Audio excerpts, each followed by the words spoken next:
নমস্কার, রসনার বাসনাতে আবার একটা নতুন রেসিপি আমি এখন বানাবো। তার জন্য আমি 500 গ্রাম চিকেন নিয়ে নিয়েছি। সেটাকে ভালো করে ধুয়ে পরিষ্কার করে নুন, হলুদ, গোলমরিচ গুঁড়ো দিয়ে দিয়েছি। দিয়ে দুটো মিডিয়াম সাইজের পেঁয়াজকে হাফ পেস্ট করে নিয়েছি, সেটা দিয়ে দিলাম। আর 2 চামচ আদা বাটা দিচ্ছি।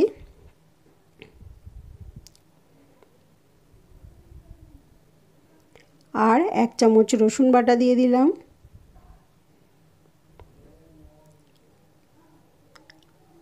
এক চামচ চিকেন মশলা দিয়ে দিলাম।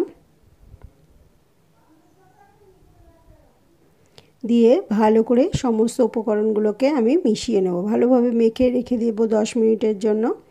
এবার উপর থেকে একটা পাতিলেবুর রস দিয়ে দিচ্ছি। পাতিলেবুর রস দিয়ে আবার মাংসটাকে ভালোভাবে আমি মেখে রেখে দেব।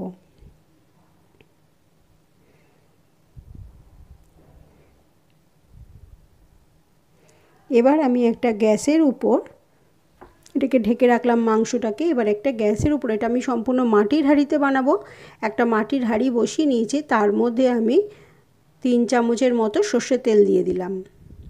দিয়ে তেলটা যখন একটু গরম হয়ে আসবে তার মধ্যে আমি 1 চামচ গোটা জিরে ফোড়নের জন্য দিলাম।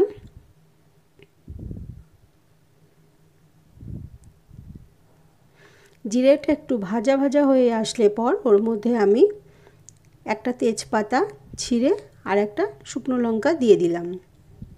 দিয়ে একটু নাড়িয়ে দিচ্ছি। দিয়ে এবার আমি আলুগুলোকে একটু ভেজে নেব। আমি সেই মাটির হাঁড়ির মধ্যেই করছি। সম্পূর্ণটা আমি এই মাটির হাঁড়ির মধ্যেই করব। এবার যে মাংসটাকে ম্যারিনেট করে রেখেছিলাম সেই মাংসটা এর মধ্যে কষিয়ে নেব।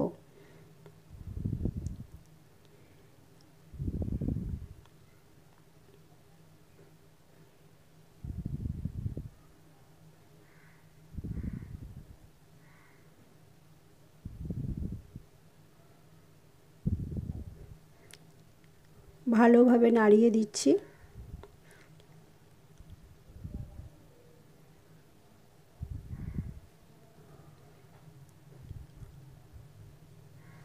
ভালোভাবে নাড়িয়ে এবার আমি একটু ঢাকা দিয়ে রাখলাম। কিছুক্ষণের জন্য ঢাকা দিয়ে রাখবো। ঢাকা খোলার পর অনেকটা তেল ছেড়ে দিয়েছে এবং মাংস থেকে একটু জলও বেরিয়ে গেছে, সেটাতেই মাংসটা পুরো সেদ্ধ হয়ে যাবে। এবার নুন দিয়ে দিচ্ছি পরিমাণ মতো।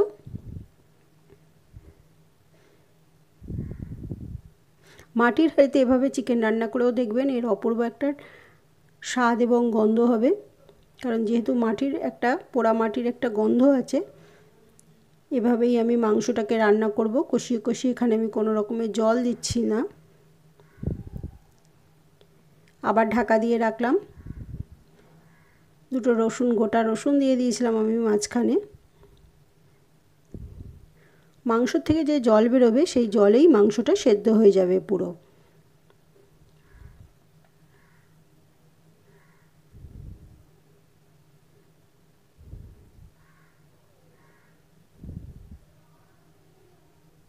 মাংসটা যতক্ষণ না সেদ্ধ হচ্ছে ততক্ষণ আমি এরকম ঢাকা দিয়ে দিয়েই মাংসটাকে সেদ্ধ করে নেব।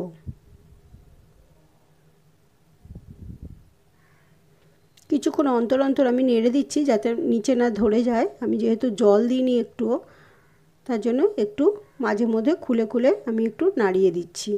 এবার মাংসটা সেদ্ধ হয়ে গেছে। এখান থেকে আমি মাংসটা তুলে নিচ্ছি বেশ কিছুটা, আর কিছুটা মাংস হাঁড়ির মধ্যেই আমি রেখে দেব। আমি বাসমতি আতপ চালের ভাত বানিয়ে রেখে দিয়েছি বিরিয়ানি বানাবো বলে। সেখান থেকে বেশ কিছুটা ভাত আমি এর মধ্যে দিয়ে দিচ্ছি। একটু শক্ত করে ভাতটা বানাবেন। ভাতটা পুরো তৈরি করবেন না, হাফ তৈরি করবেন। করে এবার এর মধ্যে আমি দিয়ে দিচ্ছি।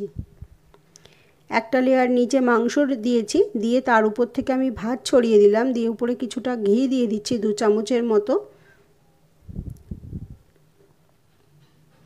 একটু গোলাপ জল দিয়ে দিলাম।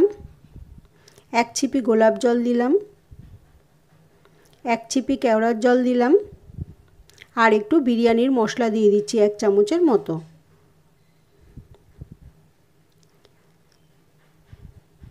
এবার আবার আমি যে মাংসটা ছিল সেই মাংসটা উপর থেকে দিয়ে দিলাম ভাতের উপরে। দিয়ে আবার এর উপর থেকে ভাত দিয়ে দেবো আমি। এভাবে একবার বাড়িতে বানিয়ে দেখবেন, এটার টেস্ট অপূর্ব হবে। যেহেতু এটা মাটির হাঁড়িতে হচ্ছে, এর জন্য একটা আলাদা টেস্ট এবং গন্ধ দুটোই আসবে। আবার আমি এর উপর থেকে ওই একইভাবে কেওড়ার জল দিয়ে দিলাম।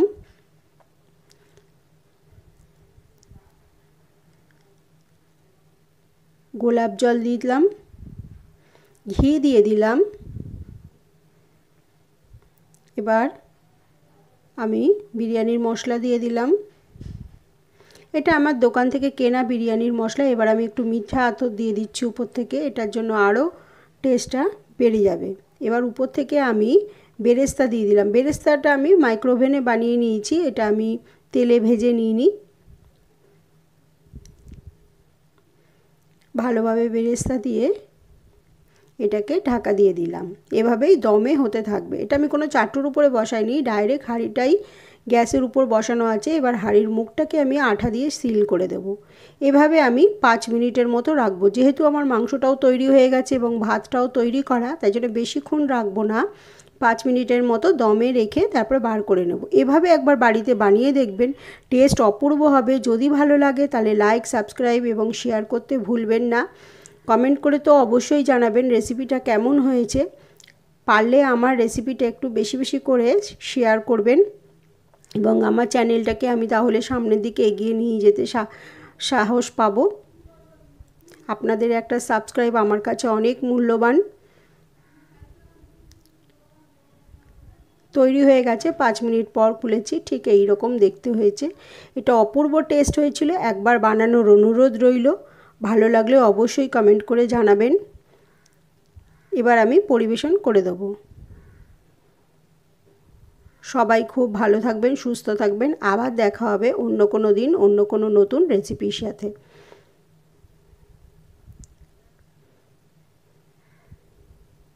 তৈরি হয়ে গেছে চিকেন বিরিয়ানি।